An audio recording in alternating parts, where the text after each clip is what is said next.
But just to give you a formal kind of summation of the resume of this gentleman, Sipho, I'm going to read the official, like what the world is saying. You know, Melanie said we should make it quick, so No. maybe just, you know. It says you are arguably one of Africa's best-known music executives, formerly CEO of Samro, after which you assumed the MD position at Universal Music South Africa. And as managing director, you oversaw the signing of a number of prominent artists to the label, and also facilitated the launch of Def Jam with a view to grow and promote the hip-hop scene on the continent. And here you are now, the president of the label that people are calling the hottest one on the block, Gamma. And you are the president for Africa and MENA. Did I get the summation right? Yeah, that's fine. That's fine. Okay, so I think first thing is, obviously you have a very impressive executive resume, and there have been some intentional steps, I would imagine, that you've taken to get to where you are now as a leader in one of the kind of arguably most innovative or newest labels out there.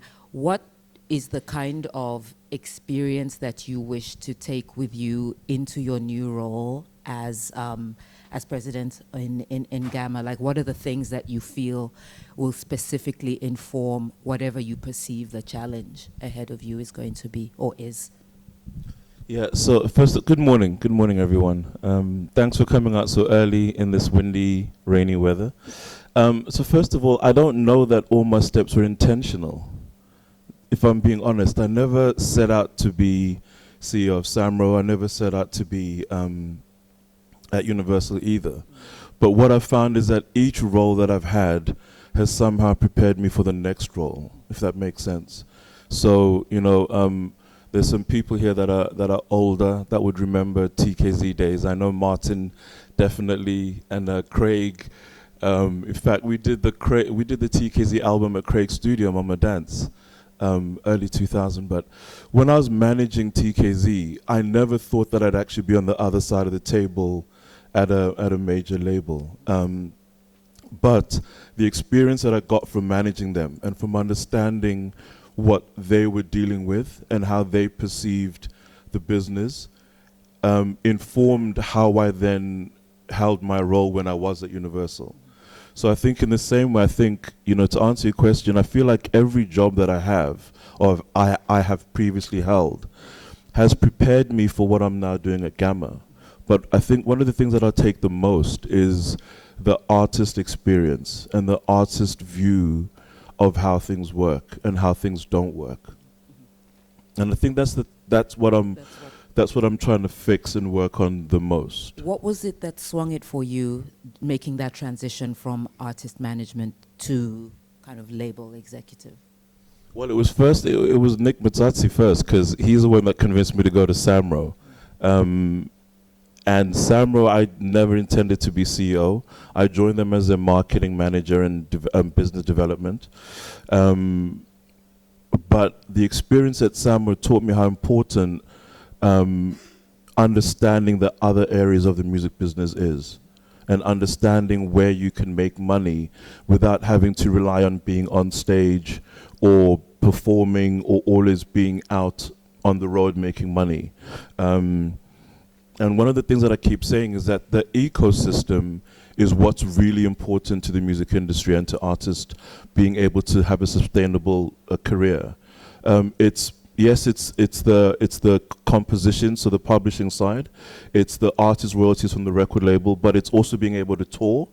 It's being able to have merchandise. But the collective management is also very important, because you make a lot of money through your collecting societies without having to go out and fight for that money. Mm-hmm. So yeah, I think those different spaces. Coming to the record label side, and what made me come to Gamma is the way that they see the business. Larry Jackson, as you know, he was at J Records with Clive Davis, went to Interscope, then went to Apple, set up Apple Music with Jimmy Iovine. And when he formed Gamma, his intention was to be an artist-first business and to be able to partner with artists. So not always take ownership of masters, but rather partner with them. And I like that business model. Okay. How would you describe Gamma's model, and how is it different to a traditional major label? One would argue that every label that comes out is going to say we're artist first, right? It seems like a bit of a buzzword, but what is the thing that Gamma does that potentially sets them apart from a traditional major label? I think first of all, we don't take ownership of masters, so we partner with our labels. We partner with our artists. So Usher, Rick Ross, French Montana, Snoop Dogg, they all own the masters from the work that we create with them. So that's the first thing. And not every label has to have that model, but that's the model that Gamma's chosen, and I like that model. Okay. I like the fact that we allow the artists to own their masters, and therefore they have control of how their masters are used for the lifespan of their works. The other thing that we do, which I think is a first for any label, is that we pay monthly. Yeah. I've never understood, since we moved out of the physical days, and Martin will talk about the physical days in the sense that, when artists used to release music, you would print 30,000, 40,000 units, and you'd put them into retail. Now, the problem with the physical business is that the stores can sell and return the product that they don't sell. So it made sense that there was a 6-month period before you got your royalties, because retail might put something in the stores and then might send it back, so the record labels have to reconcile. But in a digital age where everything is not returnable, right? So when people stream, there's no refunds, there's no returns. Why do artists have to wait 6 months to get royalties? Right. Okay, so that really works for the That artists. really works for the artists. So we pay monthly. So Snoop and all the artists on the label are paid monthly. And we've just started trialing a process with an artist called Russ, who's with us, where we've started paying weekly as well. Oh, wow. Yeah. What motivates that payment cycle? Like, how do you decide? Look, I think what's important is that a lot of artists struggle to survive between royalty checks, right? 6 months is a long time to not get paid at all, right? You wait a long time to get money. For the artists that are on stage a lot and that are performing and making money, it's great. But there are some artists who are studio artists and who don't tour as much. So I think, first of all, being able to offer the artist the ability to earn on a regular basis is important. The other thing is that, the artist community, they struggle to get finance. Buying a house or a flat is hard for an artist because the bank will say, where are your pay slips? How much do you earn? What is your rate of earning? And it's hard for them to establish that. I think when you start seeing money coming in regularly, the bank has a process that they can say, okay, well, look, we see that you are generating revenue and that you're a steady earner. So it allows them to also have some stability in that space. But just generally speaking, I think in a digital world where things happen in real time, I don't see why people should wait to receive their royalties long periods. Okay. So staying on the subject of streaming and the economics thereof, would you agree with the perception that we tend to come across, and by that I mean stakeholders in different parts of the music ecosystem, that given the amount of music that's put out every day, like hundreds of thousands of songs, and the bumper growth of streaming, the number of blockbuster superstars seems to be like the same 6 or the same 8 that are kind of cannibalizing a lot of streams, and then there is this huge base of artists who maybe just are not, I don't even know if they're making the kind of living that we would like to see artists. Do you think that streaming does that in terms of perpetuating the divide between the super streamers and the non-streamers? Well, I'd look at it differently, right? I look at life before streaming, then life after streaming. Okay. So I think before streaming, the challenge that we had with physical is that for artists from Africa to have a presence elsewhere, you had to physically move product to different markets, right? So if you want to build an audience in the UK, you've got to send CDs to the UK. If you want to try and build a presence in the US, you've got to send physical CDs to the US. I think what streaming has done is it's opened up the world to everybody. So it doesn't matter where you are and where you're making music. It allows your music to be discovered and to be heard anywhere at the same time. I remember when I was living in the UK and we were throwing African house parties, right? So I used to have a friend in South Africa post physical CDs to us in the UK for us to be able to play them at parties, right? And that's the way that we consume music. Now an artist can release a track on Monday morning and you can hear it Monday afternoon at the same time and anywhere in the world, and you can consume it. And I think that's an important part of streaming. Is it perfect? No, it's not perfect. Is there a balance between the big earners and the low earners? No, there isn't. But I think it's better than where we were before, and I think the conversations are being had on how to improve it. What do you think, top of mind, is a good way forward for addressing that imbalance? Well, I think first of all we need to get better presence for African releases on the DSPs.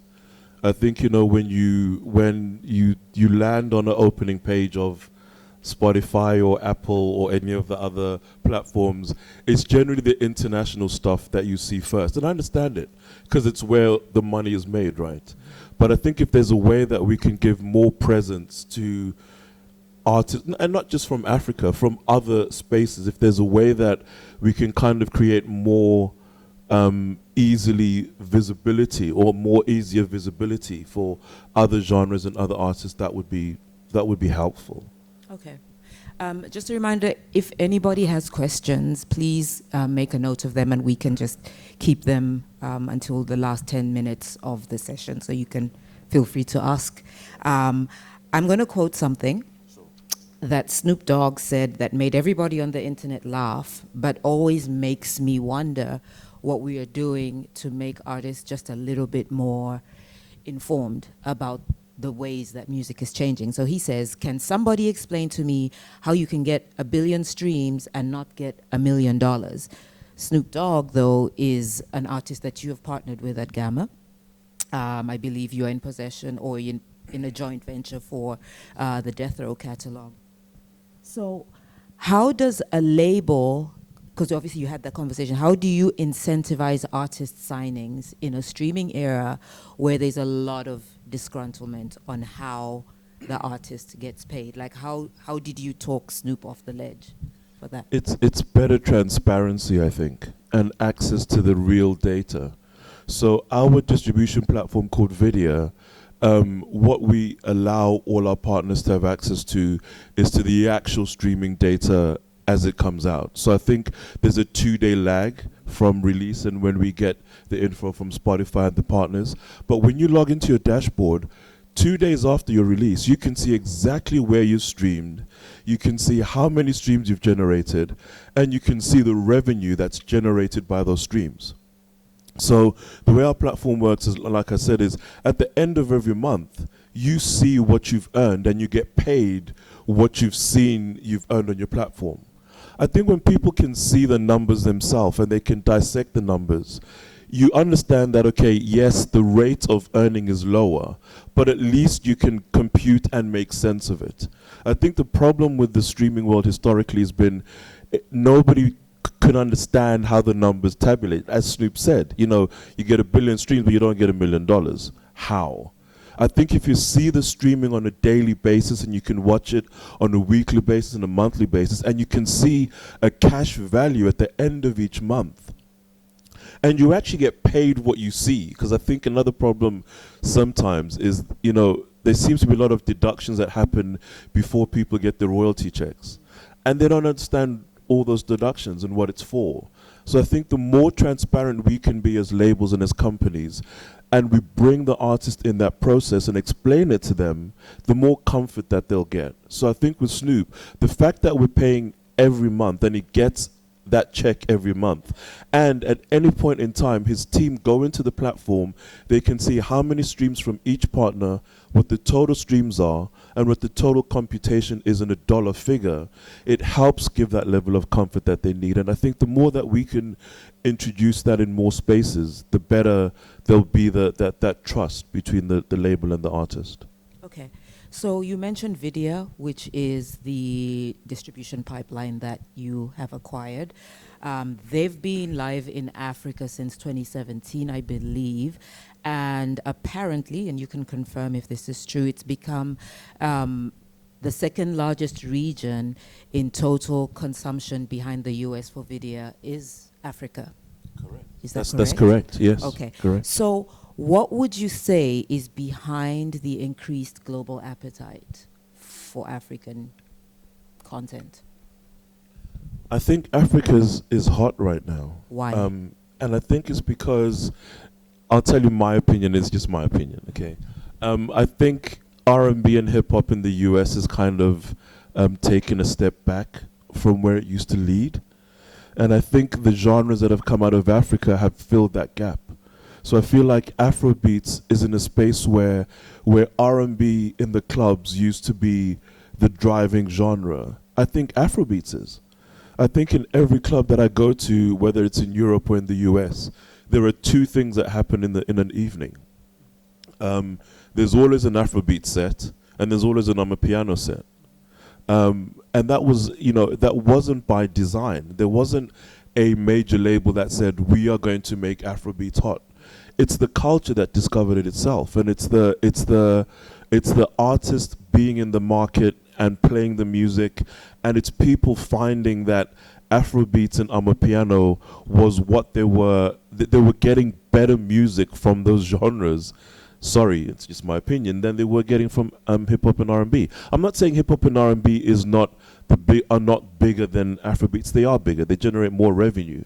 But I think from a cultural perspective, the biggest impact has been made by Afrobeats and Amapiano over the past 4 to 5 years. Right. So is it true what we're hearing? I know this was said somewhere on the blogs or something. They were saying that hip-hop artists are not getting a look in terms of signings, and instead the favor is turning towards Afrobeats. Is that a real thing? Look, I think in the US, hip-hop is still a driving force, right? I think it hasn't done as well this year. I think a few months ago, there was a report that there wasn't a single hip-hop #1 in the charts. I'm not sure if it's now changed, right? Mm-hmm. I don't think Afrobeats is at that level yet.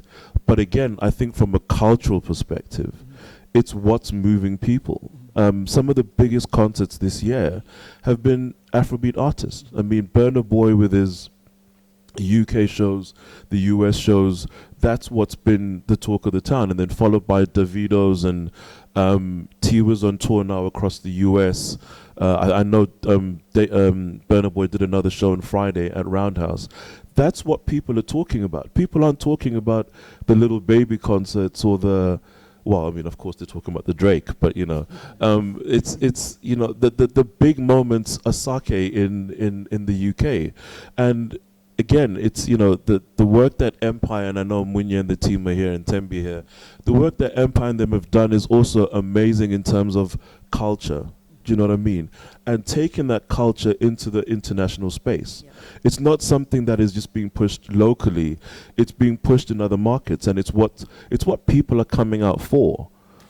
Do you think that what we're really seeing is that? But is it more a case of hip hop no longer being dominated by one language? So is it a case of hip hop is still as big as it always has been and is growing, but maybe now what's happening is like a kind of localization of hip hop? So where typically it would be Kendrick on all of the charts in all of the countries, now all of the countries are discovering their own sound and their own interpretations of a genre, and therefore it becomes a local hip-hop chart where the hip-hop is resonant. So it looks very different if you're looking at it from the outside. Do you think that's possible? Yeah, no, I think you're right. I think there are many different factors that are at play, and it isn't just one answer that covers it.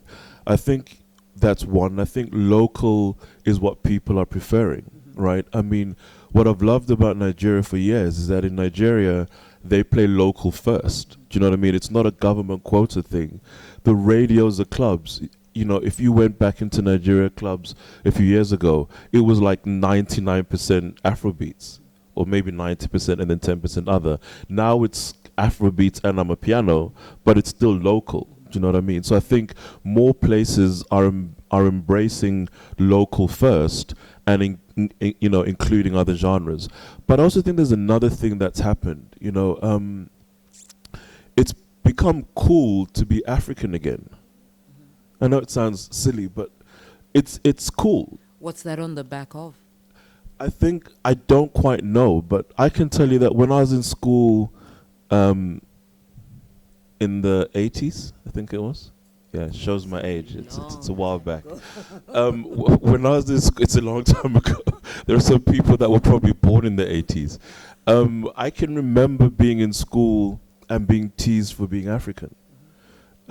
This is in the UK? In the UK. Do you know what I mean? It was, and my other African friends in school were also teased heavily for being African. Whereas now in the UK, it's cool to be African. Do you know what I mean? The Ghanaians, the Nigerians, Senegalese, you know, everybody, it's a cool thing to be African. And the non-African kids, whether it's, you know, white or Jamaican or whatever, they love hanging out in African spaces. They love talking about eating jollof rice and you know, it's always about rice. It's always about rice. It's always about rice. But like it's not just in the UK, in the US as well. Do you know what I mean? There's a whole awareness. The year of the return was also another moment where, you know, the Americans that hadn't really explored or experienced Africa came and experienced Africa, and then again it was cool again to discover that I have 10% Nigerian in me and 10% Gambian and whatever.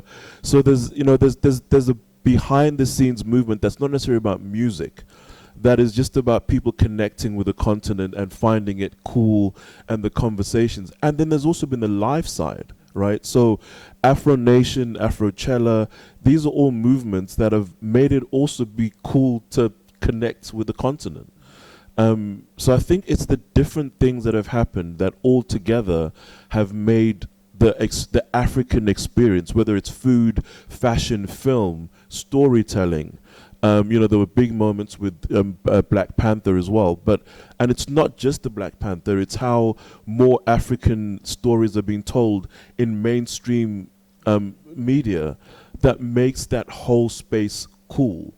And I think, you know, the music is also part of that. You know what I mean? And the fact that you've had people coming to Africa and collaborating with African artists and writers, and it's helped them gain a new audience base that they didn't think about before. You know, American artists used to be able to tour the US without leaving the US, and they were fine.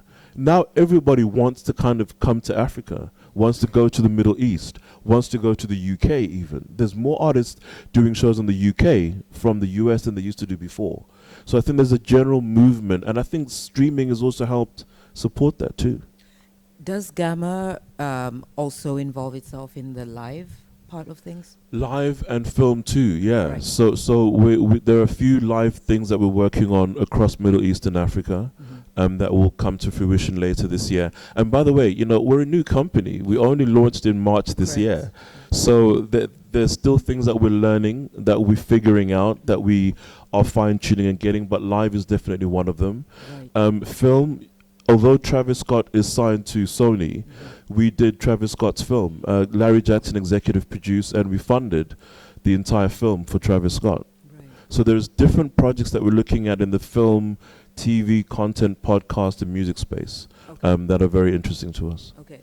Coming back to the music conversations, when you at Gamma are making A&R decisions around the kind of talent that you want to secure from this continent, what drives that decision? Is it genre based, like based on the fact that piano is trending, Afrobeats is trending, or do you have a much more just kind of artist-led understanding of, like, you know, case by case, this is the type of artist that we want to develop? And how how would you like to see it scale? Is it a case of like, say, and get acquire as much talent as possible, or what's the approach in how you want to grow and foster talent from Africa?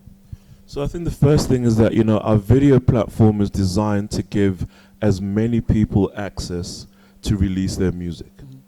We don't think there should be barriers and there should be restrictions to anybody being able to release music. I'd like to know that any person in any part of Africa that makes music at home, in their home studio, with friends in a professional studio, have the ability to release that music for it to be heard. So I think video, there isn't a barrier to release. It's not about listening to the songs, deciding what's good, what's not good, what should come out, what should not come out. It's a platform that anyone that wants to put out music can put out music. On the Gamma side, from a A&R perspective, we're still very focused and heavily determined to break African talent internationally. I think that's one of my number one focuses is, creating more superstars, taking more talent from the continent and giving them access to other markets, promoting more genres from Africa. So not just Afrobeats and Amapiano, but jazz, gospel, the Afro tech or Afro house, whatever you classify it. I think we should be careful about only trying to push Amapiano or only trying to push Afrobeats, because then we leave a lot of other talent that's there that people are consuming globally. Right. That was actually going to be my next question. What's the danger in doing that if the dollar trail is leading you towards where Amapiano is and where Afrobeats is? What's the danger in investing in those two genres and then just kind of hoping for the best with the other genres? Yeah, I think investment is always relative to what the possibility of success is, right? So, if you're trying to build a Range Rover, you invest a different amount. If you're trying to build a Taz, you invest a different amount, right? And I'm not saying that artists of other genres are not important or deserve less. I just think that there are different ways that you approach different genres. There are some genres where you need to have the amazing looking video. Do you know what I mean? If you're trying to capture a certain audience, if you're trying to connect with a certain youth or a certain demographic, you've got to present it in a way that they receive content, right? But that allows you to be fluid in how you present different artists in different genres.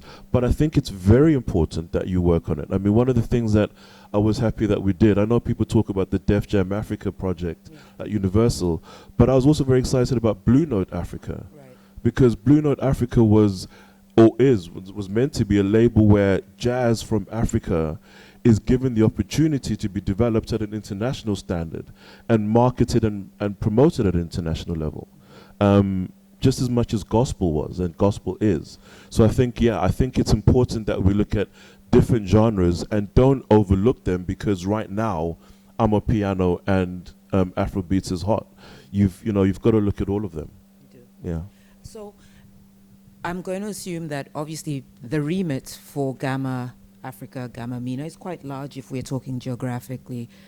And so I imagine that there is a kind of piecemeal investment approach. Like, do you have tiers for markets that you prioritize? Like, are you looking at West and South first, or how do you decide like where the eggs are going to sit in the first instance? I think we're looking for talent. We're looking for talent, and we're looking for it everywhere that we can look on the continent.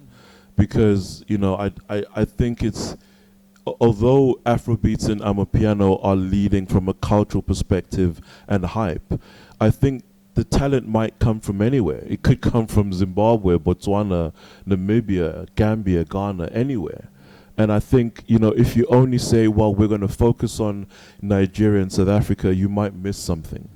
So you spend, you allocate time according to the where there's the most. So I spend most of my time in Lagos and in South Africa and in Ghana.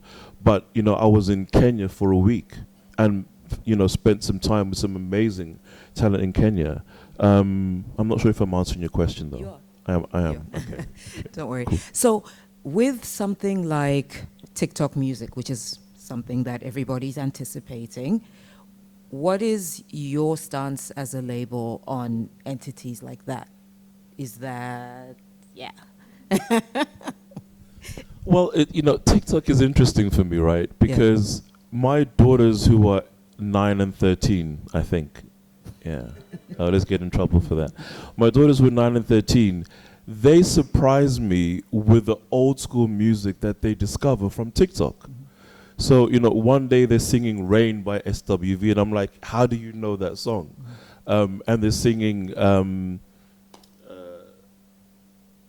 September. Who's September by again? Earth, Wind and Fire. And I'm like, how do you know those songs? And it's TikTok, right? So there are things that you can discover on TikTok that they might not have discovered elsewhere.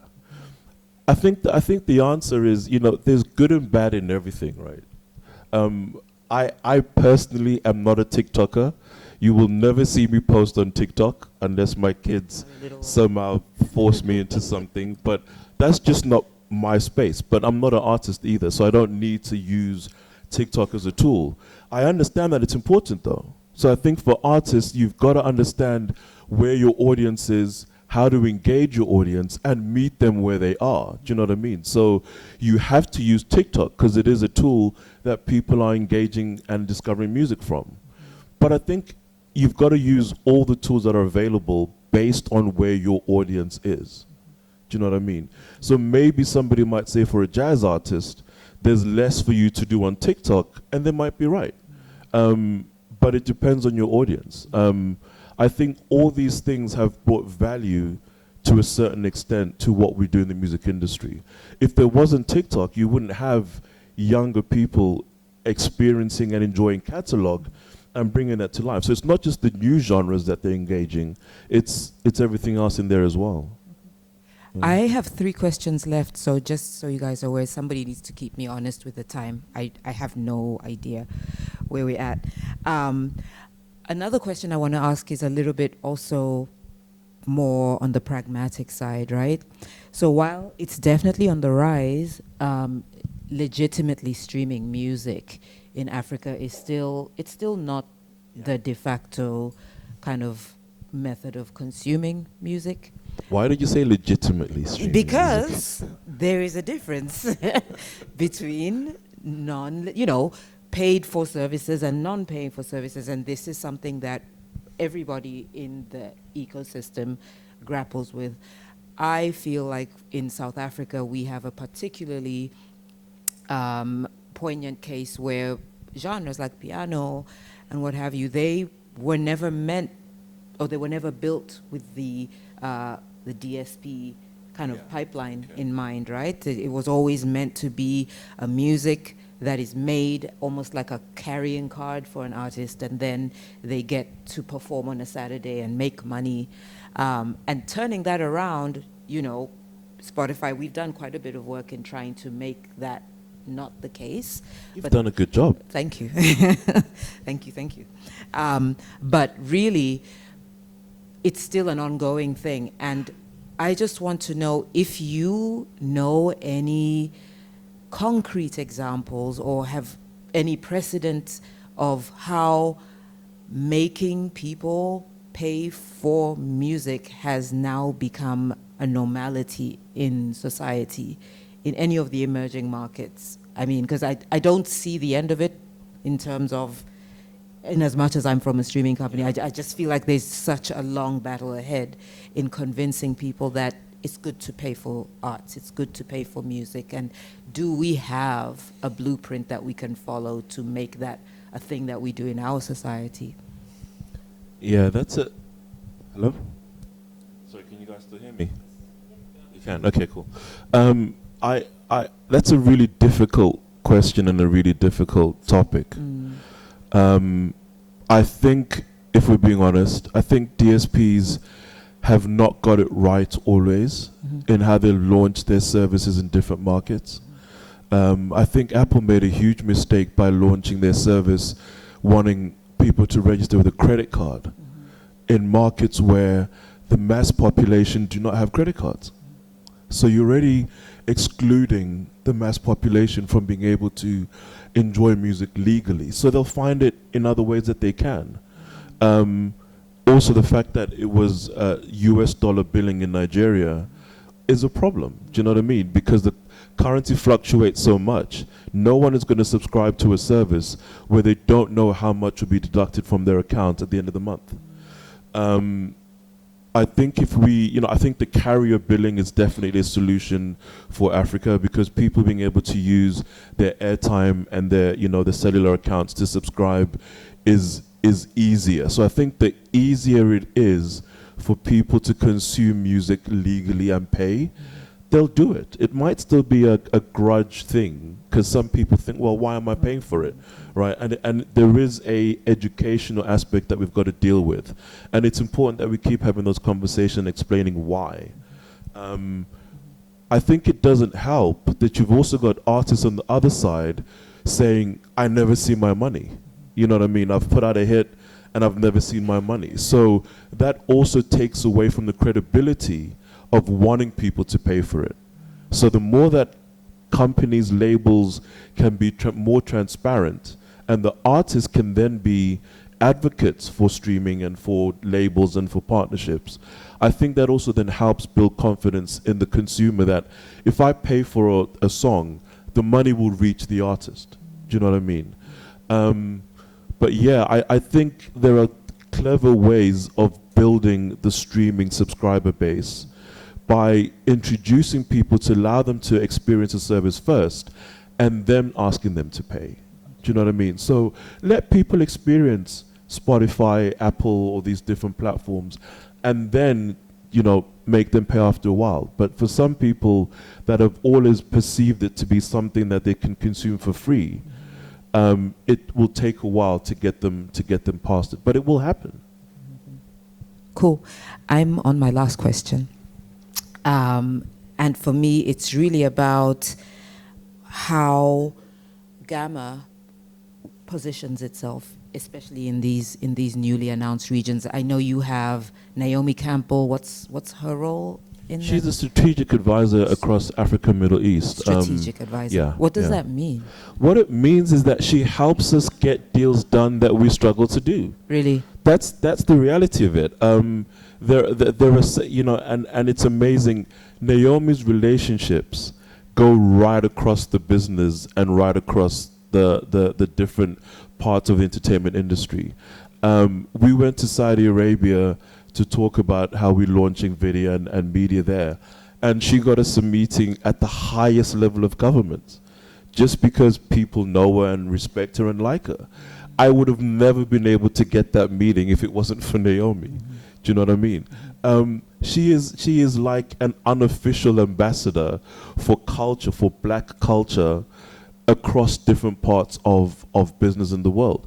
But also, she has done things in the background for artists that people don't know about. I mean, when Global Citizen had their event here, it was her that convinced most of the African artists to be on that stage. Right. They weren't going to do it. Do you know what I mean? So she's got clout. She's got clout. She's got respect. She's got that, again, her relationships are at a different level. And she is so passionate about the continent. So passionate. I mean, a few months back, I remember we went to Nigeria and she convinced Victoria's Secret, to do a video campaign or a TV campaign out of Nigeria. Do you know what I mean? I don't follow Victoria's Secret that much. I'm just, of course not. say it because of what she told me. Yeah. But yeah, I mean, the ability to move things in that way is at a different level. She'll speak to sheikhs and to presidents and to prime ministers and so forth. So she allows us to get access into places that I never would get access to. Got it. And also, I think we need to, understand business differently, right? I think in the entertainment industry, we sometimes undervalue the value of creatives. And we downplay, that person's just an artist. They don't need to be in this meeting. I don't like that approach to business, and I don't think it's the right approach to have across creativity, because the value of creative minds is not just to make music or to write songs or to produce songs. There's a lot more intelligence and experience that they have to share and bring into the business world, just as much as somebody that's gone to college and has a degree or has some other qualification. So I think, for me, I'd rather surround myself with a combination of creatives and business people, and not just think that it's just about the business One way or mind. the other. Yeah. Okay.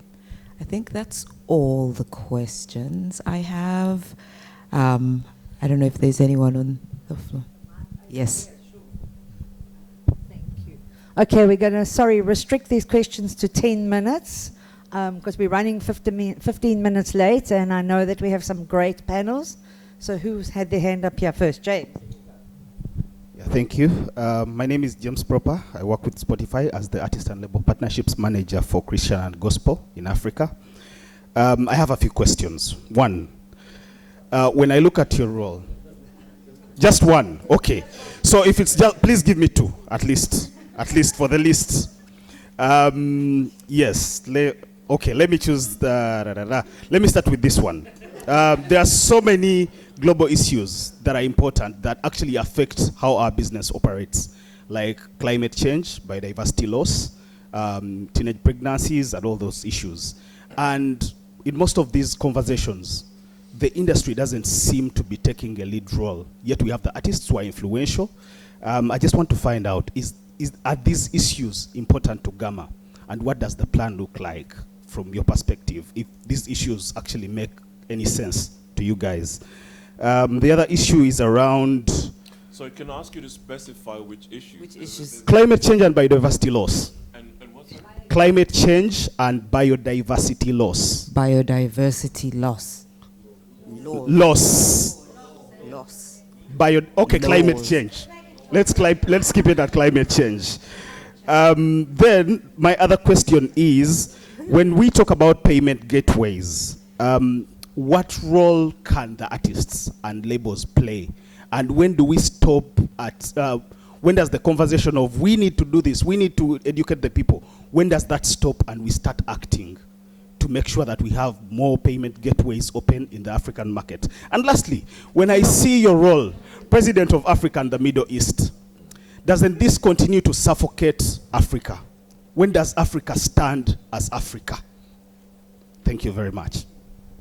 I don't know who's going to answer that. I'm leaving it for both of you. I think it's for... She has a mic. No, I think it's for the label. So first of all, the issues that you refer to are very important to us, but it's just, I think everybody has a personal responsibility to find how they engage on these topics. We can't tell artists to write songs about those issues and to, we don't tell artists what to write and what to make from a music perspective. So it's about what conversations the artists choose to have and how they choose to use their craft. I think there was a time where artists were writing struggle songs because that's what their world was about, right? And I think there are some artists now that are dealing with some of these issues in their music. But it's not for us as a label to say, okay, please write songs about this. I don't think I'm answering the question the way that you wanted it to be answered. If you're asking me, does Gamma have a policy on those issues? The honest answer is, at the moment, we don't. I do think these are conversations that happen in the background because I know that Larry and his wife in particular are very passionate and involved in their personal capacity in those issues. But as a business, I'll be lying to you if I said, yes, we are doing this and we are doing that, because we aren't. But I think from a music perspective, it is up to the artist to engage on those topics in the way that they feel comfortable to. The second question was, remind me again? Payment gateways.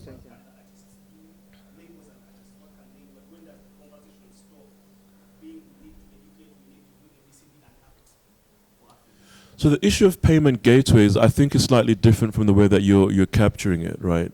The point is that from a tech perspective, between the DSPs, the banking rules that exist in the different markets, and being able to facilitate payment via non-traditional systems, it's not an easy process, but I think that they're working through these things, and maybe that is something that you can talk about from a Spotify perspective.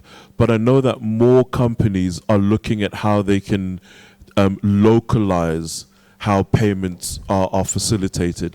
I don't think it's something that the artist can take responsibility for, because it is very much about local laws in terms of banking restrictions and banking systems, what the local laws allow for, and then how that works from a business perspective for the DSPs. But I'll let Phiona talk on that one. Phiona doesn't. You got it. I think you got it. Thanks, James. Yeah, I think that Sipho actually related to that in terms of when you were having that conversation about making sure that consumers in the different territories can pay based on the way they make payments in their territories. That we shouldn't be forced to use credit cards and debit cards, but if it's e-wallets or whatever in terms of mobile money, I think you addressed it. James, I hope we covered some of that. Was your question next? Sorry. There you go. Anybody else have any questions? Good morning. Thank you so much for this session. My name is Kainsile Zondi, and I am a documentary filmmaker, currently working on a docu that exploring Maskandi music. And I'm about to actually in a process of getting to production, and we might not go to production because we're struggling a bit when it comes to the licensing of music.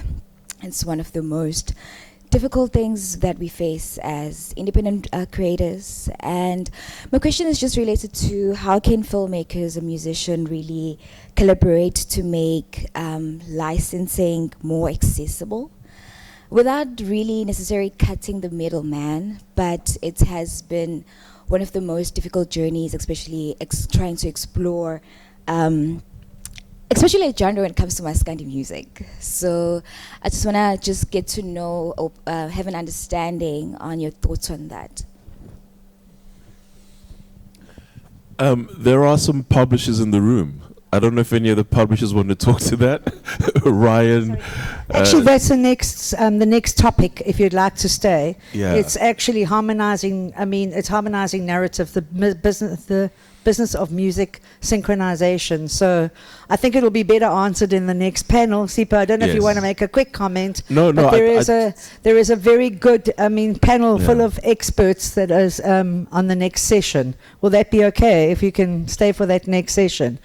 Thank you. Okay, wait. I will say one thing. I think there is an opportunity for tech developers to figure out a way of creating an easier system for filmmakers to license without, doing away with publishers, because they play a very important part and a very important role in that, and you can't do it without their role. But yeah, I think it's better to leave it to the experts to handle that one. Then. Okay, I'm going to really ask people to be brief in their questions and brief on their answers. Kerry.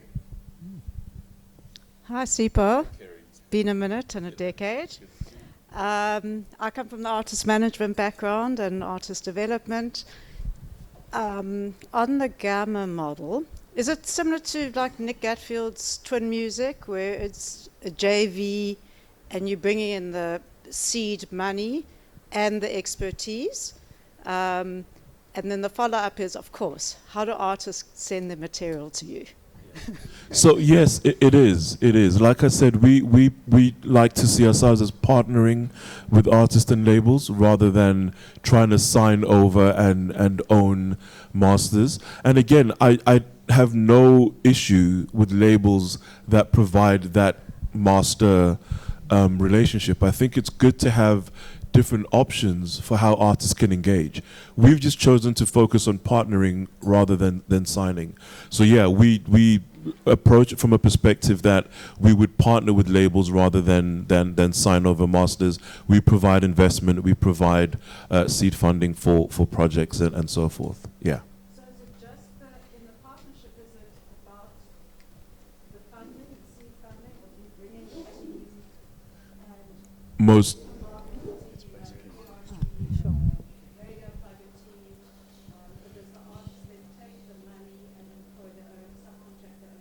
no, we have those teams internally. So when Larry set up the company, he brought, I think it was 6 people from Apple Music that have been with him for the past 7 years there. So we have a team that's very strong in understanding the streaming space, pitching, relationships with the DSPs.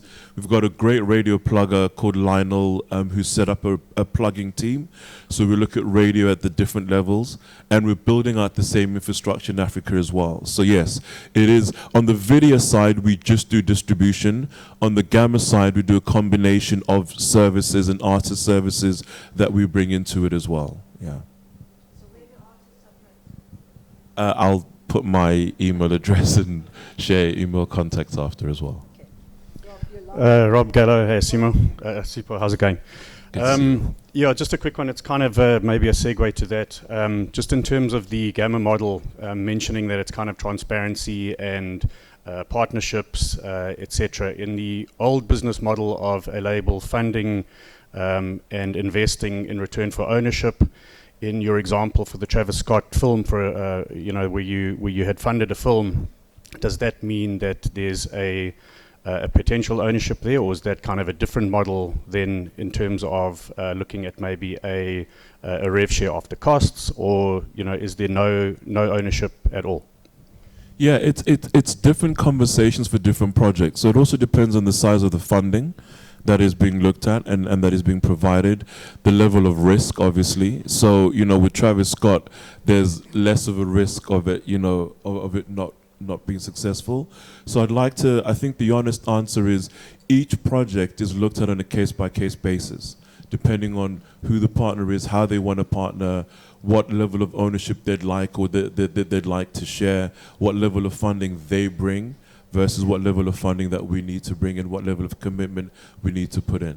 I hope that answers it. Yeah.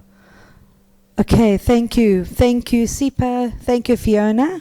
I don't know if Phiona, do you have anything else to write? Yeah.